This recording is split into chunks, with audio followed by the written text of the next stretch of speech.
Olá! Você já se deparou com problema em algum processo organizacional sob sua gestão, na produção de determinado produto, no serviço não implementado ao cliente, com o excesso de absenteísmo de colaboradores ou de horas, perda de qualidade de um produto ou serviço? Com certeza você já passou por isso no dia a dia do seu trabalho, no dia a dia do seu empreendimento, e tudo isso se reflete nos resultados do seu negócio. Com certeza isso já aconteceu com você.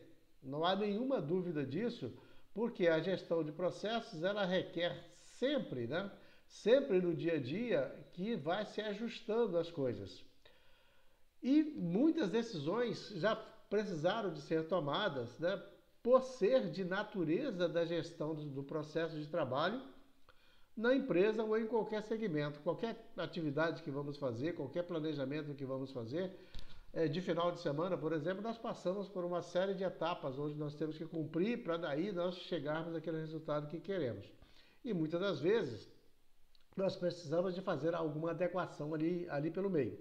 Muito bem, existem muitas ferramentas ou metodologias altamente eficientes para solucionar esses problemas. Gestão de processos, gestão de processos, deixa eu ajeitar aqui, gestão de processos, PDCA, 5W2H, Six Sigmas, entre outras, e neste canal tem vários vídeos abordando esses temas. E hoje eu quero trazer uma ferramenta de gestão de processos extremamente simples de entender e de aplicar e de obter os resultados que se precisa.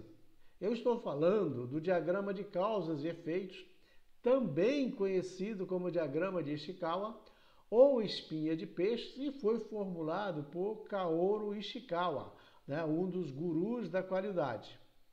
E ali você está vendo aí na tela a figura do diagrama de causas e efeitos, onde nós temos ali agrupados 6 M's, que dão os esclarecimentos que vão orientar as ações que precisam de ser tomadas para resolver um problema, que pode ser um problema de atendimento ao cliente, no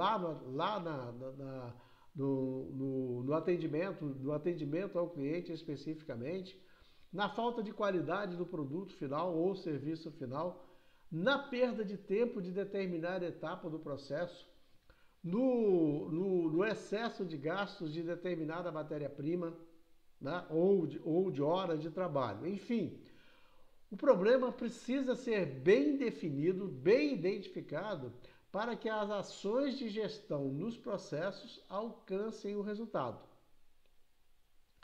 A partir do diagnóstico realizado em cada M, que nós estamos vendo aí na figura, material, meio ambiente, máquina, medida, mão de obra, e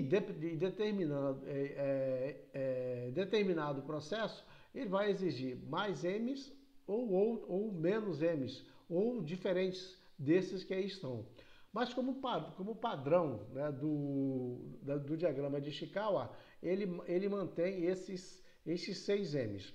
Veja bem, se nós aprofundarmos, detalharmos cada um desses M's que apresentam o diagrama, nós com certeza vamos encontrar as causas que causam o problema do mau atendimento, do produto, como a qualidade, do excesso de gastos de matéria-prima, de desperdício de matéria-prima. Métodos, por exemplo. Qual é a metodologia que é adotada para realizar aquela atividade? Existe um parâmetro de ser seguido? Existe uma sequência correta a ser seguida? Existem etapas que são subsequentes para que o produto ou serviço ou aquela atividade ela seja encerrada. Quando nós analisamos essa etapa, trazemos para os métodos, fazemos um estudo profundo, nós vamos dali identificar se existe alguma coisa que precisa de ser ajustada. Às vezes pode ser uma atividade que ela é realizada 2 vezes dentro do processo, uma tarefa que não é realizada na sequência, ela é realizada numa sequência diferente. Então, quando nós estamos falando dos métodos, nós estamos falando da compreensão do processo e entender dentro do processo como as atividades acontecem para se chegar à realização final daquele produto ou daquele serviço. E automaticamente nós vamos identificando quais são as causas que vão levar ao problema central que eu estou investigando. O outro M é o material. Quando nós estamos falando de material, nós estamos falando dos recursos que são utilizados. A matéria-prima que é utilizada, a tecnologia que é utilizada.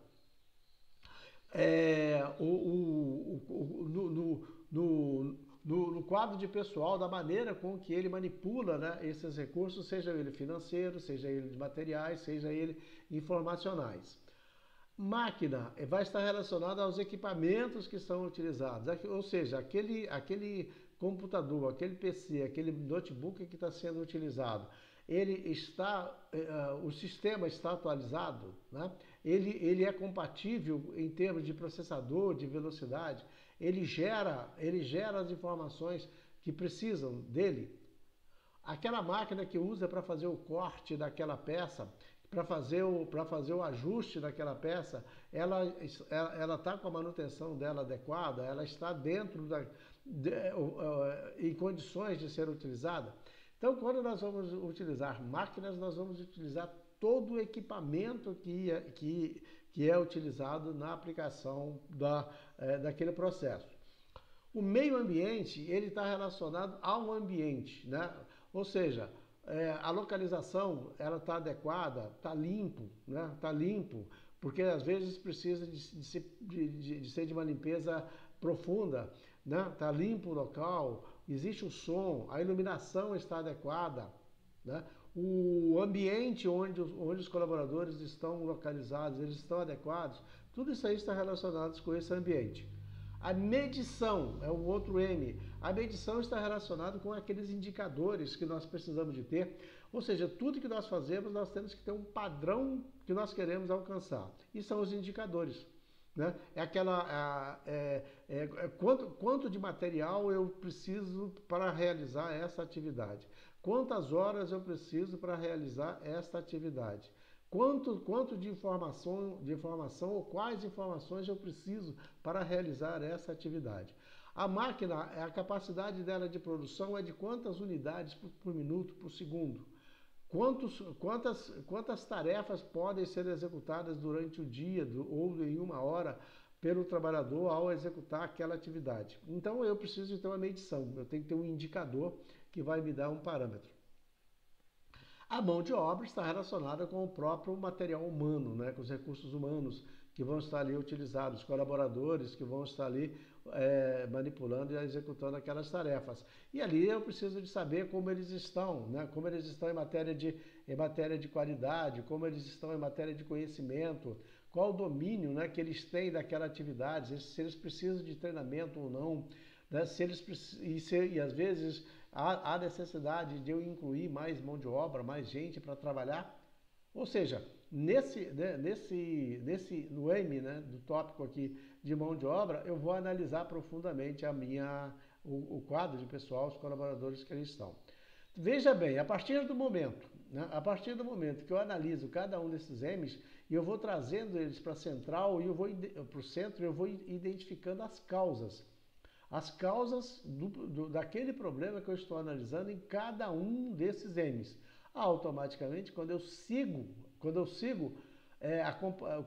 para todos os outros M's, eu vou chegar lá no final do problema, que é produto saindo com atraso, produto com qualidade baixa, atendimento do cliente fora dos padrões que foram definidos. Eu encontrei o problema. E aí, automaticamente, eu vou tomando as providências que eu preciso tomar para fazer com que as coisas voltem ao normal. Veja que esta análise ela é utilizada para apresentar a relação existente entre as causas ou os fatores e os efeitos ou os resultados alcançados em um determinado processo. Neste caso, os resultados eles são alcançados fora daquele padrão que nós queremos. Assim, ele vai nos apresentar as entradas ou os fatos que afetam a qualidade deste processo e identificam as principais causas que geram os problemas e que ali eu preciso de agir, que ali eu preciso de tomar as providências. Possibilita ainda a identificação da causa principal do problema e orienta as ações necessárias que precisam ser adotadas para a correção. Aqui é importante também nós falarmos que a gestão de processos ela é dinâmica. A gestão de processos ela não pode acontecer de vez em quando. A gestão de processos ela tem que ser permanente. Eu tenho que estar sempre observando, né? Observando se as coisas estão sendo feitas da maneira com que foi identificada como melhor naquele momento. O que não significa que eu não vá mudar na semana que vem e fazer de forma diferente. Muito bem. Tá, e como agora construir o diagrama de causas e efeitos, né? Já que eu falei dos M's, das análises que vamos fazer de cada M, e como aí eu posso fazer esse diagrama de causas e efeitos. São técnicas também na gestão de processos que facilitam muito, né? Uma delas é o brainstorm, né? O brainstorm, por ele vai nos permitir nós analisarmos o processo e aí identificar as causas para resolver aquele problema de uma forma bastante tranquila, onde nós vamos trazer para a discussão, trazer para a análise todas as etapas do processo, todas as pessoas envolvidas e assim nós vamos identificando uma a uma, tá? Mas alguns passos eles são importantes para que nós conseguimos resolver essa questão e utilizar a ferramenta diagrama de causas e efeitos. Primeiro, definir claramente o problema ou o efeito a ser analisado e corrigido. Primeiro, eu tenho que saber claramente qual o problema que eu preciso de resolver. Depois, desenhe uma seta horizontal apontando para a direita e escreva o problema no interior de um retângulo ou círculo, né? Localizado na ponta da seta. Onde está escrito o problema, é ali que você vai escrever qual é o problema que será atacado. Então, eu tracei essa linha, né? Essa linha horizontal, encostando ela lá no problema que eu preciso resolver. Depois, fazer o brainstorm para identificar o maior número possível de causas relacionadas ao problema em cada um desses M's. No método, na máquina, no meio ambiente, na medição. Depois, agrupar as causas em categorias ou em cada M. Eu posso fazer separadamente cada M, como eu posso fazer todos juntos e depois eu separando do brainstorm o que corresponde a cada M. Eu acho mais prático e objetivo quando nós trabalhamos cada M. E assim nós vamos eliminando. Depois nós podemos juntar tudo, aí paramos para discutir e aí podemos procurar para identificar se algum fator não foi observado. Mas se nós trabalharmos cada M, a tendência é nós encontrarmos esse objetivo. Isso aí eu coloco como metodologias que adotamos durante a nossa vida profissional, quando tivemos que fazer essa gestão de processos. Determinar as características ou padrão de qualidade ou efeito que deseja analisar em cada M e coloque em ação. Corrija o problema que se pretende. O diagrama de causa e efeito, ele auxilia na solução de qualquer problema que você queira fazer. Porque ele é muito simples, porque ele é muito visual, e possibilita, né? E possibilita com que nós consigamos trazer para a nossa realidade a situação que vai nos levar a resolver aquele problema e fazer com que os processos funcionem de forma tranquila e venha atender todos os objetivos, ok? Então é isso que eu queria apresentar para você nesse vídeo, onde nós apresentamos a ferramenta diagrama de causas e efeitos. Como eu já falei, nesse canal tem outros vídeos relacionados a outras ferramentas de gestão de processos, gestão da qualidade, que você pode acessar e a partir dele ele vai ajudar você a encaminhar ou a resolver determinadas situações da gestão de processos, ok? Nos falamos no próximo vídeo, nos encontramos num próximo vídeo. Até lá!